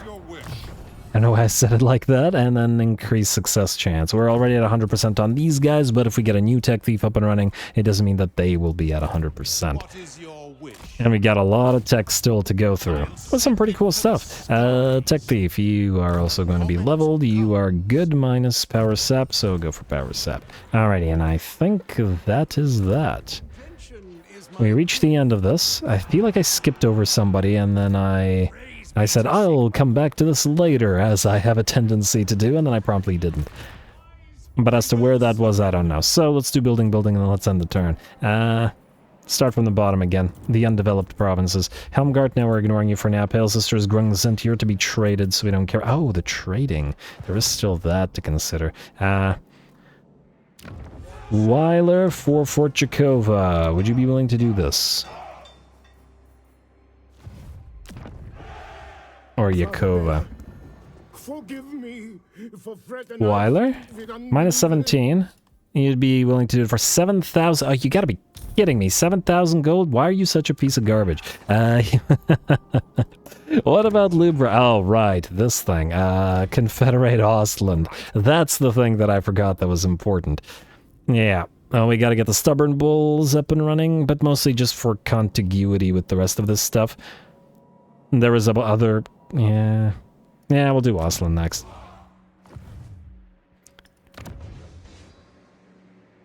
I'm just thinking about Volkmar right now, but we can wait. Much as I'd like to, because the more of the state troops we get online, the better, just generally speaking. Yeah, alright. I had to think about it. You, Bosenfels or whatever, unify, and Ostland is ours. Oh, lovely. 1, 2... And, only 2 provinces, alright. You can get rid of the... Well, actually... You can get rid of this. You can build... Well, actually, don't bother building anything until we're in Council of Burgomeisters. Don't bother with delivery, don't bother with this. Bruno Schreiber. You can be reset. I assume we had armies here. Valmir von Rakov, you have 1 unit of Stubborn Bulls, and the rest of the stuff I don't care for. Well, it's not that I don't care for it, it's just that we don't need it. It's going to cost us a lot of extra money that we don't want to spend right now. We'll keep the Stubborn Bulls, however, for the inevitable Ostland army. You're also logistically minded, which is kind of funny. I mean, I guess the Elector counts do... Being logistically minded also kind of makes sense in the sense them yeah, sort of sitting there. Don't collect the money. Upgrade, and we need to deliver this to... You know what? Go... I guess like this. Or maybe like this. We'll have to deliver these guys to an army. And then what are you? You've got also nothing. I do want to see what you've got. Marksman Commander on a General of the Empire, which ain't bad, but we don't need you. And we will reset you as well. Goodbye. Alright, who is next? Is there any other force that we got? Or these guys? They only had the 1 unit of Stubborn Bulls. It's a little bit disappointing. I was hoping for more. Actually, let's get a second one up and running right now so it starts the cooldown. Although I suppose... Oh, wait. We need to make somebody the Elector count. I always forget to actually do that after the Confederation. So, Elector count of Ostland gives you a massive increase. Oh! Huh. You know what?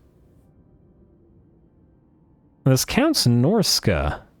Minus the armor-piercing weapon damage, which only counts Warriors of Chaos, Dwarfs, Demons of Chaos. But the rest does count Norska. I was gonna make you the Nordlander guy, but we could make you this guy as well. Nah, but we could also make... could send the Stubborn Bulls to deal with Chaos. I still don't dislike the idea of making you the Nordlander guy. Yeah, maybe. Alright, as for... what this is going to look like. Alright, so do we have a new guy with armor or pedigree? We do. Alright, let's do you then. Let's pop you into Edgig. Grandmaster. Elgar van Goorst. And you're going to be the new Elector Count of Ostland. Obviously, you're going to be the Grandmaster of the Stubborn Bulls. So be it. Like so. Alrighty, and that's a visual bug, right? Yeah, Karl disappeared for a second. I was like, oh no. Alright, there we go. You got the Ostland Runefang and Brain Wounder, which gives you fairly powerful attack. Funnily enough, well, this type of weapon would probably be better on an Empire General than it would be on one of these guys, but, all good. On a Grandmaster, rather. Alright, now that that's done, we've got a little bit more money flowing. We can delete this. We can... Alright, we got a trade for Lubrecht. We can delete you. Hey, we got another engineer's workshop here. Ooh, hello, wait. We got that in Wolfenburg. Wurtzen and Fort Corver are here. It doesn't mean had we wanted to do so, we could have built the landships closer to home. But I guess... Why did you stop moving? Alright. But I guess it's a little bit too late for that, at least right now. But hey, it'll mean additional landship capacity. Anyway, Lubrecht, how much is this thing worth to you? Even Olsen favors the unbelieving allies of 81. How much is... Okay, we gotta double check the others. Weiler, was it, or was Weiler... Damn these switcheroos. Fort Yakova. Minus 19. Okay, so it's a little bit worse than the other thing. What about Radishina? Ah, that one you'll do. Beautiful. No, we'll save the military lines for now and give us money. Alright, that's one. That'll complete the Ostland province, or South Ostland, sure. And then go into cancel the Burgomeister's. I noticed that you also have a wizard campus. Good. Very good indeed. And we do have Empire Captain capacity again, but no new Empire Captains that we like. Alright, keep that Empire Captain building for now, though we'll probably delete it later. Karl, stay there. We got a little bit of money to spend, so let's keep developing those underdeveloped and undeveloped provinces. Mason, you're fine as you are. Negenhof, you're fine as you are because we're waiting to get Weiler. Fort Yakova, I guess since they don't want to do it, unless we give them 7,000 gold, we'll upgrade you, we'll build another military structure there, and then hopefully at that time, they'll be willing to do it. This place will now die, but frankly, the fact that they didn't kill it earlier is kind of them being dumb. And Grungzent, you're to be traded. Scabby Eye Camp, you are fine as you are because you're to be traded to the dwarfs. Citadel of Myrmidia, we can't collect income here, just keep building up until we get the Circle of the Sun. Morphin, we can at least, I guess, get the Weaving House, and I mean, build the tap room for now, though I do feel like we'll be getting rid of it eventually. Do it. And just go for the town. Alrighty, Middle Mountains. You will soon be ready to collect income, but right now it'll be so little that we don't need you to. And Dienste will go for the paved roads and for the Weaving House. Upgrade Bokel, and we'll upgrade this place Vinson after. And we could again temporarily do the tap room, just to allow the place to collect money. Although the one tap room will counteract the public order issues. Yeah, alright, fine. We'll get rid of the tap rooms eventually. Don't do anything with the Word of Rain. We can ignore Dock of Doom for now. We cannot ignore this place, however. Let's upgrade you. Let's upgrade Jordan. And you're actually free to collect money, at least while this guy's here. Oh, it's because of these two. Double the military presence. You know what? Yeah, collect the money.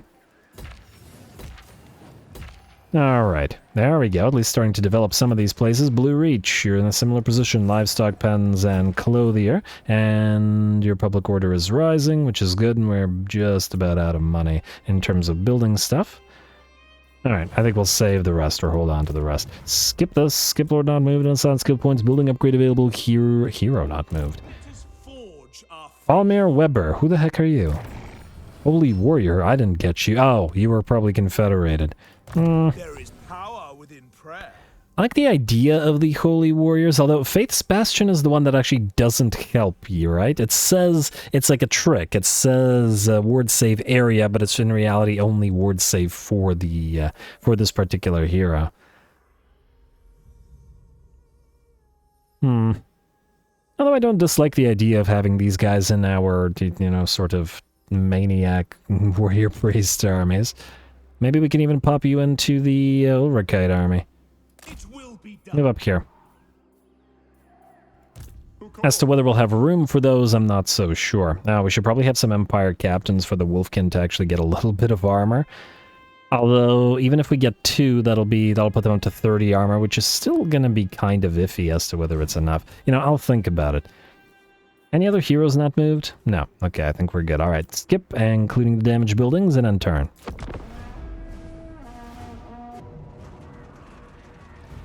Alrighty, unsurprisingly, the orcs will sally out. We got 3 units of black orcs and 4 units of big ones and 4 units of boar boys this time around, plus a decent amount of range. Who knows? And maybe that'll be a decent enough army to threaten Dolph. Let's find out.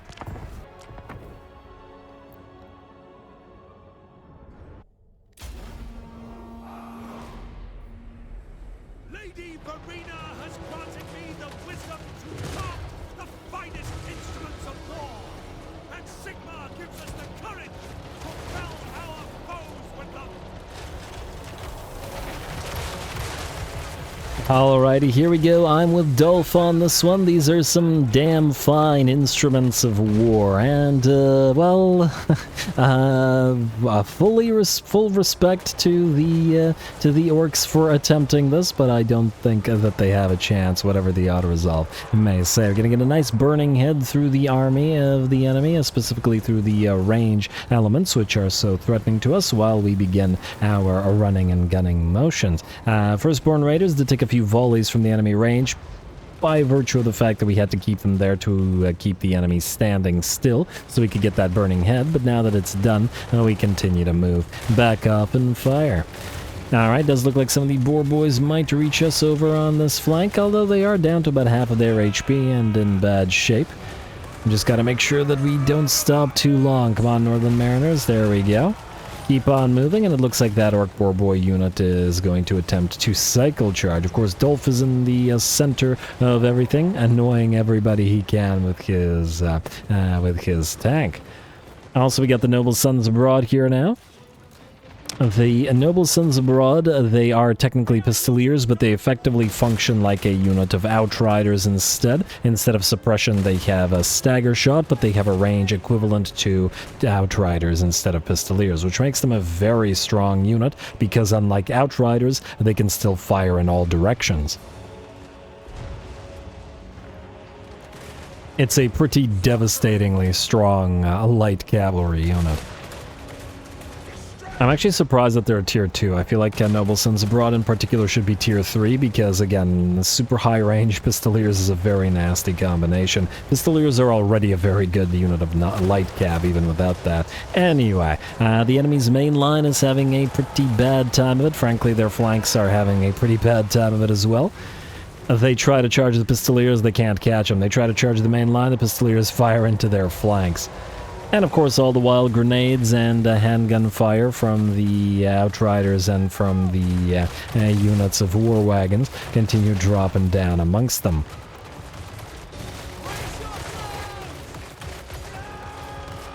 Alright, and not much to say about this tactically anymore. The battle is very nearly ours, I'd wager. Just a little bit more work to do. Frankly, it's mostly enemy range units that remain, and as soon as the enemy melee units have all been taken care of, we can stop running and gunning backward and start running and gunning forward. There we go. And the Witch Hunter will lead the piles of Free Company militia. Also firing while he moves, of course. Another burning head through the enemy. A couple more pistol shots. And it looks like the enemy's remaining range units, I should say, will melt away and Dolph wins another day. There we go. No problem at all. Very minimal losses. A little bit of damage to some of the Firstborn Riders here, but they only lost the one unit, so they'll recover to like 90, I don't know, 8% of their HP. Lovely.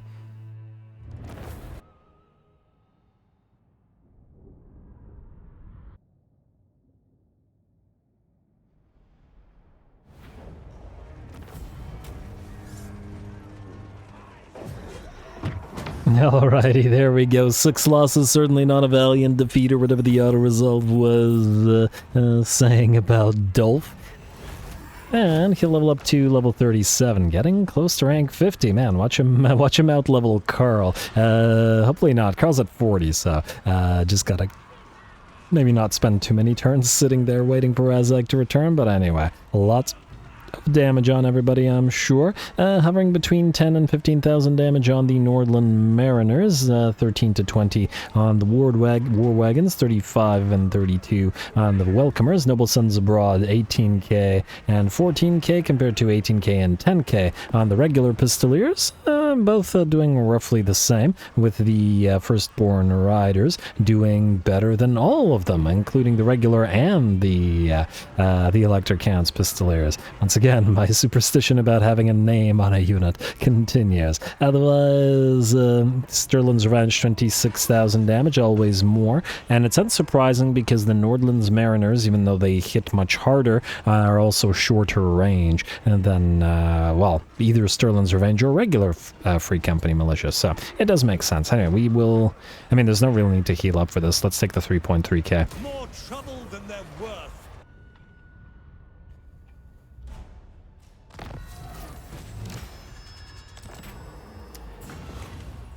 Alrighty, what do we have here? You find out that a cargo ship containing treasure, rightfully belonging to you, plundered by your very own men from the temple cities of Lustria, had recently arrived in Marienburg. The cargo ship was not of your state, however. Its crew had claimed the plunder as salvage after your own prized transport galleon shipwrecked on some uncharted rocky islets out in the great ocean. You send your retinue to Marienburg to forcibly claim what you consider to be rightfully yours, which will at least cover the cost of your lost galleon. Upon arriving, however, they discover the cargo ship containing your treasure belongs to Westerland. Appeal to the electors. 200 prestige. I think we can spare it. Confederation, allied in Zappos construction. Creator, ready for duty. Ah, the recruiter is back. Good. We'll need you for steam tanks. Ready for duty. Theodric Gosser, the... we might bring you back. Ogre mercenaries. Oh, come on. We don't need reduction of relationship with Goldtooth. We need to be friends to get ogres. Ogres from the Eastern Kingdoms have come on the pretense of looking for work, but instead are causing quite a lot of bother, damage, and have eaten a few of the watch as well. I mean, fair enough. Alrighty, any 2 out of 2s? Just this. Oh, right, I was gonna get the Stubborn Bulls Lester. Oh, wait, actually, it didn't matter. That's why I didn't. Nobody panic. That's fine. We could get them on cooldown, I suppose, but we'll reset them before anything happens soon anyway, because their cooldown is 11 turns, and in only 0 turns, we will reset them. Wait, no. 4 turns, not 0. I wish it was 0. It would be nice. But we will make use of this in other ways. Anyway, Valmir von Raukov, we can deliver these guys to, I guess, Selgar van Goorst. And then we got 1 more turn until the Knights of the White Wolf are ready for Toddy Boy. And the rest of this, for now, at least, is fine. Alright, let's start from the top. Karl. I would like you, Dmitry Tsarov, to go away. Because, man, I'm at... Can this guy be replaced with Azag if he's... I guess we'll find out. Let's stay here for a couple more turns. I don't know if he can be replaced while under siege or not, but I am kind of interested in finding out. If he can't, we need to move away from Ungalia, but then this guy would immediately take it. And Ungalia is probably a path to grabbing Weiler. If they're unwilling to trade for Jakova or Yakova for it. Oh, now it's going to bother me that these guys have Voltsara here, and can we trade them something for it?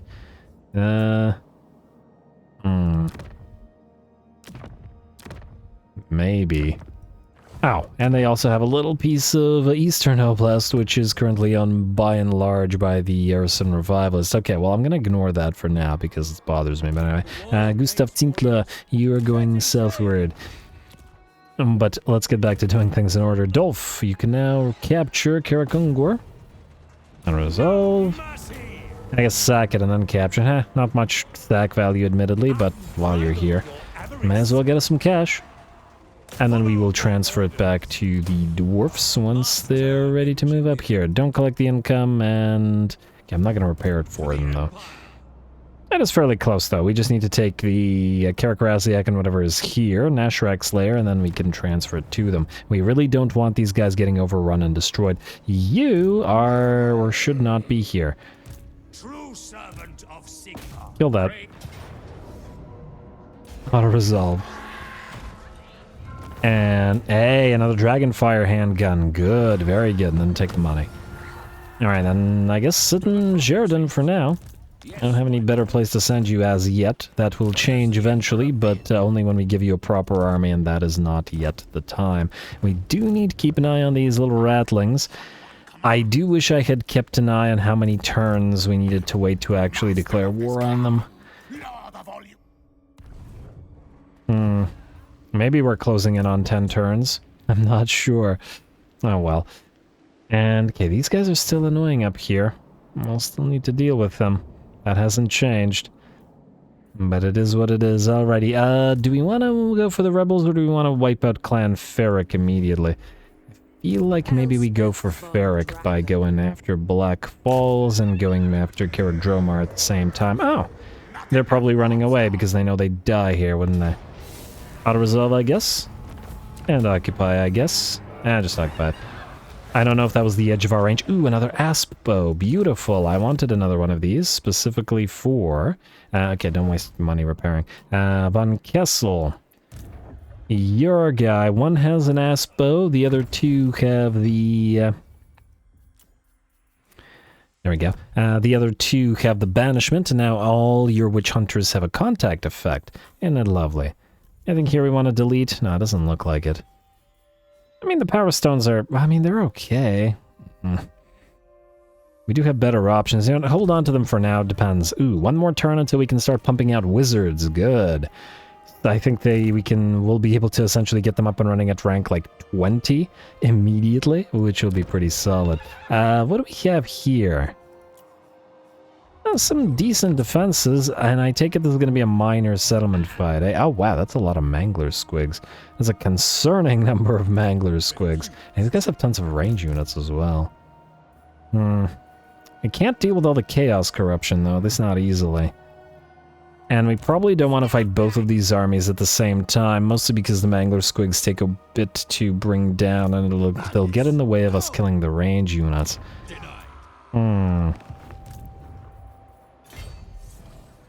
We could chase these guys down.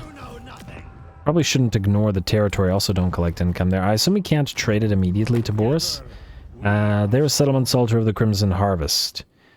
What? Huh. We can trade... What? Okay, how is that possible? We can ask for this, but they can't ask for this? That makes no sense, game. Okay, well, whatever.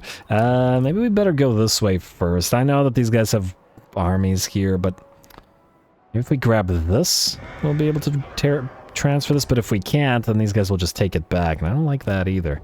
Yeah, but then we can't leave it, because one of these guys will take it. Oh, game, you're being annoying. Okay, okay, fine. I'll wipe this guy out and then go back to Ulfennik. This guy's gonna run. We should still have enough movement range to kill him and then reach the place, possibly in March stance, but it is what it is. Auto resolve, hopefully not a crazy amount of damage to us. 12 lost and Gotrek damaged. Of all the... okay. Fine. And then if you march stance, can you get back to this place? Oh, you can't. Oh, I just screwed this place over. Well, what can you do? And you can't reach any of these places. Well, darn. Alright, well, I screwed that one up. Oh, well, what can you do? I guess we'll just take this over and then we'll go back for Ulfennik. It's not like we really care about it, considering we're going to trade it away to the Kislevites anyway. Alright, who's up next? Waldemar, you were going to go and grab Oak of Prophecy. Should be a quick little auto-resolve, considering. We're not going to bother waiting. And decisive victory, low casualties, unsurprisingly. Oh, this better not kill our war wagons. No, okay, we're okay. Occupy. Lovely. And hopefully it'll be worth something to some of these guys. Forest of Arden, Skull Smash is destroyed. We also have to keep an eye on the Drown. Maybe we should take some of their territories. I suppose there is that option. Frankly, leaving the Red Duke around isn't a bad idea because it allows him to deal with more of the Bretonnian territories, and we can get some advantage out of that. Oh, I don't like the fact that you're all moving up here. You know what? It might be more critical that we move towards the Bearers of Quila and then take that to give to these guys. I don't know if it'll work out. It's Paravon we want, right? Castle Paravon, yeah, that's going to be a tier 5. Gruner and Castle Songlac will probably be easy enough. I guess there might be territories here that we could transfer them.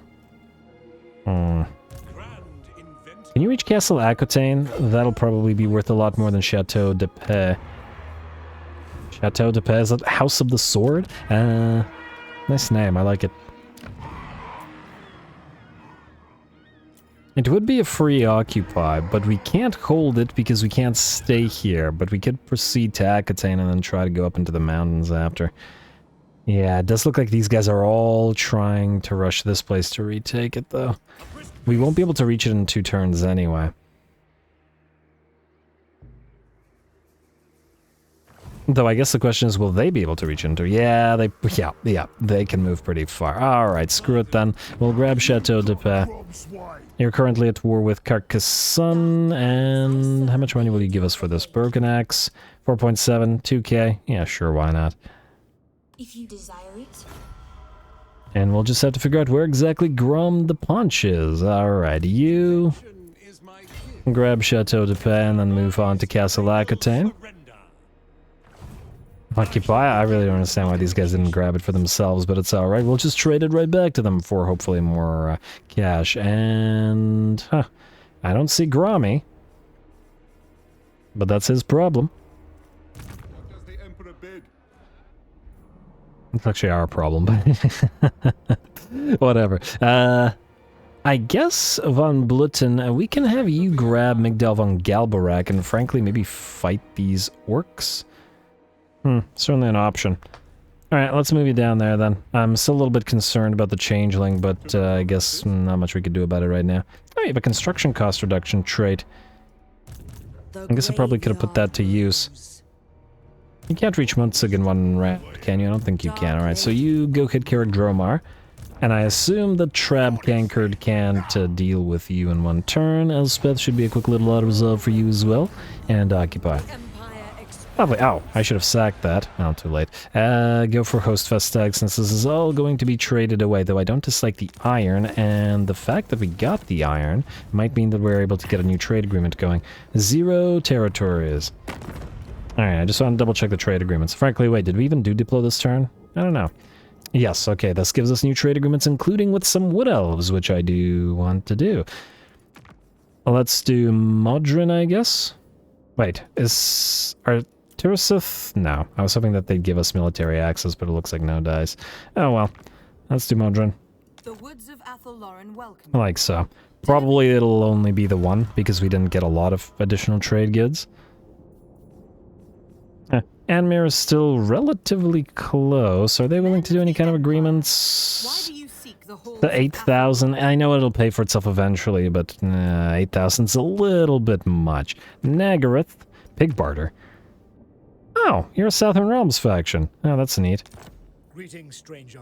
I can't confederate Southern Realms, but we can be friends with them if we should desire to do so. They're friends with the Caravan of Blue Roses, though, and I'm not so sure about that one. Nagaroth. Yeah, we'll do the non-aggression pact. I don't know if you'll survive, because it looks like the Albion Bowl has almost been won by Bellicor. We're going to need to send an expedition out there to deal with them. At least, probably before we confederate Marcus. Otherwise, he might die. Machrok, we can continue to ignore you by and large for now. Ooh. Maybe we should prioritize confederating Volkmar next. I don't want him to be in a big old fight with the Court of Libaros and with Machrok and possibly the Guardians of the Valley, depending on how all that goes. We'll ignore the Southern Realmers for now. If you're wondering why, it's because the Southern Realmers have a tendency to be real good friends, all of them, with the Barrow Legion, and I'm not so sure about that. I would like to trade with these guys. I have a fairly big faction now. 17k for 2.8? Oh, shit, game. Why you inflate values like this? And I feel like there's probably nothing else that we can do diplomacy-wise, at least nothing important, and Hunts Marshall's Confederation's getting close again, like the old-fashioned style Confed. Okay, just want to double-check that this still doesn't work, so Forchikova for Weiler. 1.2, and still 7k. No, I'm not doing that. No, it's not worth 7k. It's worth less. We'll upgrade it, and then we'll build the building, and then we'll just trade it that way. Alrighty, now, back to trying to do things in order, which I'm, as I've said many a time in my dwarf campaign, I am pathologically incapable of doing. Now, let's see, you're moving. Philip Ivan, you're sitting here until we get Bretonnians for you, though I guess you could deliver these handgunners somewhere if you wanted to, but you're fine for now. Leopold von Bildhofen, you are moving down here. I was gonna have you transfer some stuff.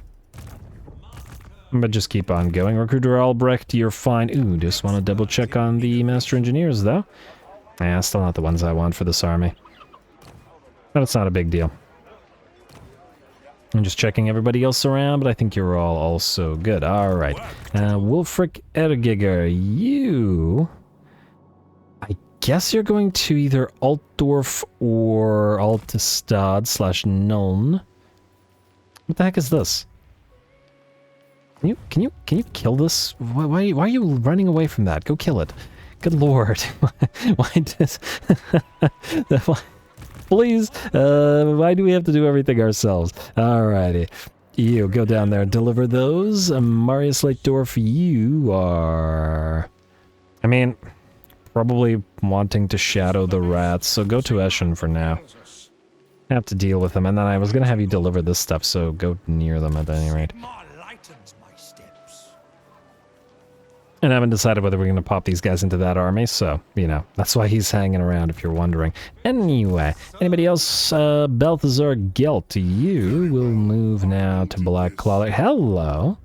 We've got the Bloody Hands nearby, and Wurzag himself is coming up north. Ah, now Gelt's never going to be able to go here, is he? Oh, well. What can you do? We got 3 more turns until send aid. Oh, we do have commendation available as well. But by and large, I think, okay, on this Blackclaw lair, let's see what we got here. Yeah, we do have a stack Valiant Defeat. I'm willing to let you sally out then. If you say it's such a valiant defeat. And who knows, if the Bloody Hands move before Clan Treacherich, all of them will attack us together. That might actually challenge Gelt's army. And just in case it does, we should probably level him up. So, Imperial Gunnery. I still haven't decided, but, well, I guess it's going to be Hardened Blades because we're using melee infantry rather than missile troops. Granted, considering the type of army he has, he'd probably be stronger if he just used Null and Ironsides, but I feel like it would be less interesting, so this is what we're doing. Anyway, that's Imperial Gunnery. We'll do Emperor's Finest, which will buff up the Eldred's Guard and the Spears. We'll also go through Rally. These guys are not yet rank 7, but the horsemen are. And they will be swapped out for different kinds of horse, but they can still, you know, get an advantage out of Taste for Battle. Stand your ground, and I guess artillery pieces is Artillery Master. Like so. Alrighty, you, Cap. Officer Squad. Yeah, sure. Remember your training, lead troops, officer squad. We're going to be on the defensive here, so esteemed combatant. And a couple points in, we are the elite as well. Yes. And again, if all of these guys attack together, that's going to be, well, it's going to be a fight. Ooh, Magical Reserves, Earthing, max out Chain Lightning, and then go into Arcane Conduit. I would like you to move towards these as well, so let's go through Untapped Potential into, I guess, further study, and then both Hero Action Success Chance and Magic Item Drop Chance faction-wide. I'm also going to pop, well, let's go Sigmar's Ward first, and then Mark of Hish after. Probably should have gotten Wind Blast, but, you know, we still have Gelt in here, and I'm sure he'll be just fine. Alrighty. Ooh, we also can now, but 8,000. Good lord. I mean, it's a good thing to have, but 8,000? You know what? Until this location is safe, like completely safe, I don't think we're going to do that. What I do think we're going to do is, I think, end the episode here. There isn't really... I don't think there is a battle available to us at this particular turn, and so I think we'll just deal with it in next episode. I'll move the heroes and all the other annoying aspects of admin over the course of the end turn, and then when we come back, we will continue onwards. Hopefully move through this. Hopefully Scarbrand will show himself. Oh, he's back here again. He moved up north. I guess he sacked one of these territories and then moved back up here. Alright, we'll continue the fight in Nordland, and frankly, we're probably going to move another faction up there as well, most likely the army with the Stubborn Bulls. I'll have to figure out what they're going to have. I kind of still want to do Ogre Bulls and Stubborn Bulls together. We could pop a couple of Grand Cauldron regulars in there as well, and then mix a few more Ogre units with them. So it's the Bulls and the Bulls. And just because I find that amusing. And then send them north as well. Anyway, I believe Boris Todbringer should probably also head to Norska, so maybe he'll go here and then the bulls will go here. I mean, there's a lot of enemies out here that we gotta sort of preemptively deal with so that they can't come to the Empire. Anyway, more Karl to come, so stay tuned. Don't forget to leave those likes and comments below, especially the threshold for the longer episodes. All glory to the algorithm, and thanks for watching.